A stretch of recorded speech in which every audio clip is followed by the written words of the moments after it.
Hey guys, welcome back to another new video. So in this video, we are going to explore this device. This one is Sony Xperia XZ Premium, a flagship device from 2017.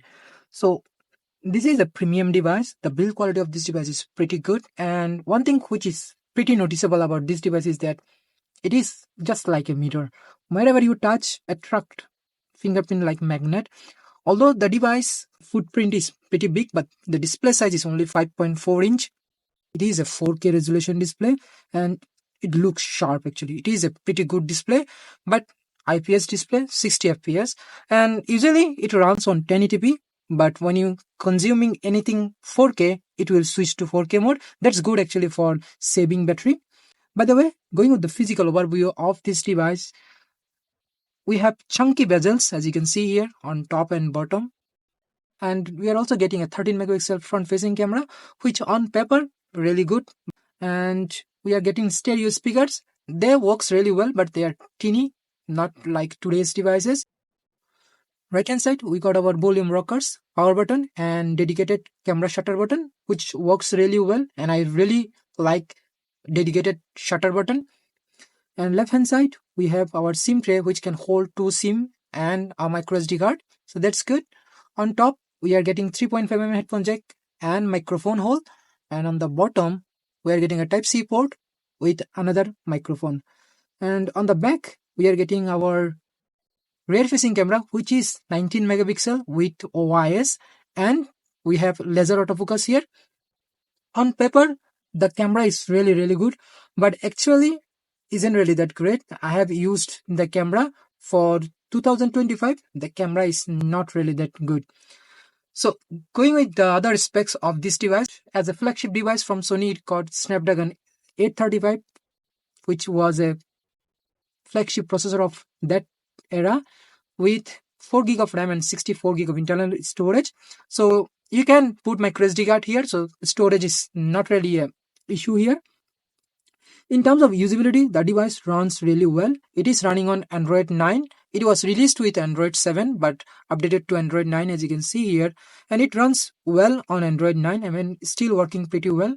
I haven't faced any issue, any lag or anything like that. This device is still pretty much usable as daily drive. No issue at all. So going with the UI as you can see here, pretty stockish UI, but I don't really like Sony's UI. Maybe in future I will flash a custom ROM on this device. And I have already planned to update this device to Android 13. Maybe I will make a whole tutorial about how you can install a custom ROM on Sony devices in future video. But let's see. And the UI as you can see here, we don't really have much bloatware here. You can uninstall most of them from here, but I didn't do that. But still, they are pretty good. Nothing much going on and pretty snappy too. So notification panel looks something like this.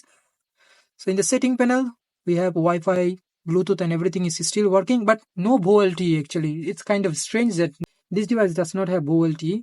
And we do have NFC and other features. In the Bluetooth section, there are tons of settings like mirroring, media server, NFC, USB, DualShock and few other things. So these are there, which usually comes with Sony devices only. Appearance, we do have few customization options. Notification and the battery, so it got only 3000 mAh battery, which can provide you about 3 to 4 hours of screen on time. If you are using this device today, maybe you have to charge this device twice a day to use this device as a daily drive if you are doing gaming and everything. In terms of display settings, so as you can see here, nothing much going on, but there are few options like video image enhancement option as you can see, and white balance setting, and also color game mode and contrast, so you can choose. Professional mode is good actually, it will keep the color in neutral. Standard mode is pretty much balanced between vivid and professional mode, so that's why it is on standard mode. Globe mode is available, smart backlight control. So these are the features you are getting with this device. Storage, I have installed few games here and still around 44 or 45 GB available. In terms of security, we are getting a fingerprint scanner here, which does work well. It's fast enough. No issue with that. It works well. That's all what we are getting in the setting panel. Nothing much. And in terms of camera, although on paper the cameras are really good, but actually not. So as you can see here, the camera UI pretty much similar to all other Sony devices.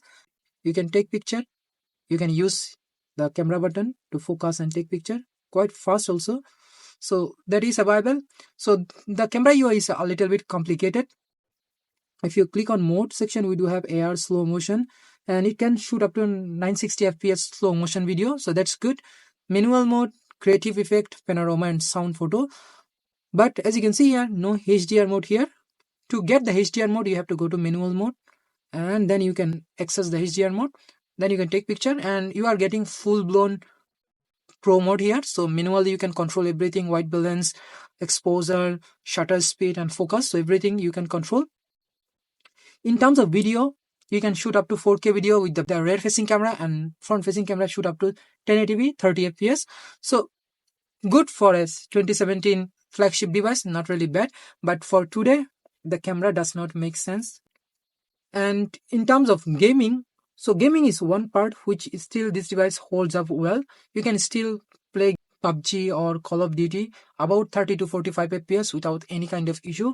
The processor here is Snapdragon 835, which is still pretty much similar to Snapdragon 6 Gen 1 or 695. You can get pretty much similar performance out of this processor.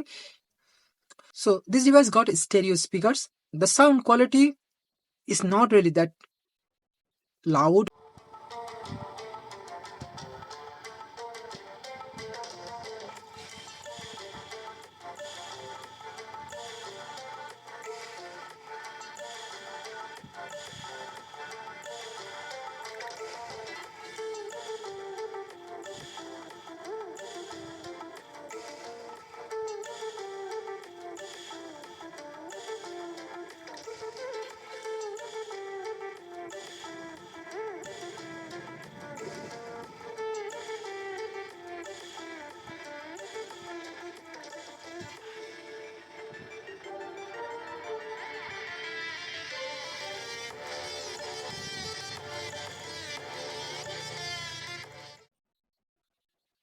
So the sound quality is good, but compared to today's devices, it sounds tinny and not really that much fuller like today's device. Anyway, you can't really compare a device from 2017 with today's devices.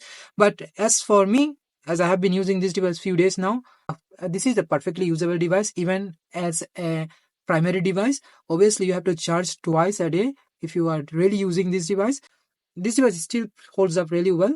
Primarily the display is still pretty good, although the cameras are not really that good for today's time, but still you can take good picture with this device without any kind of issue. So if you are still using this device, let me know in the comment section below if you want to see any custom ROM review for this device. That's all about it. Actually, there is nothing much to say about this device. It is a perfectly usable device, and the 3.5mm headphone quality is also pretty good. Even if you use this device as a music player also, you can still use this. So good. So that's all about Sony Xperia XZ Premium. Thank you very much for watching, and I will see you in the next one.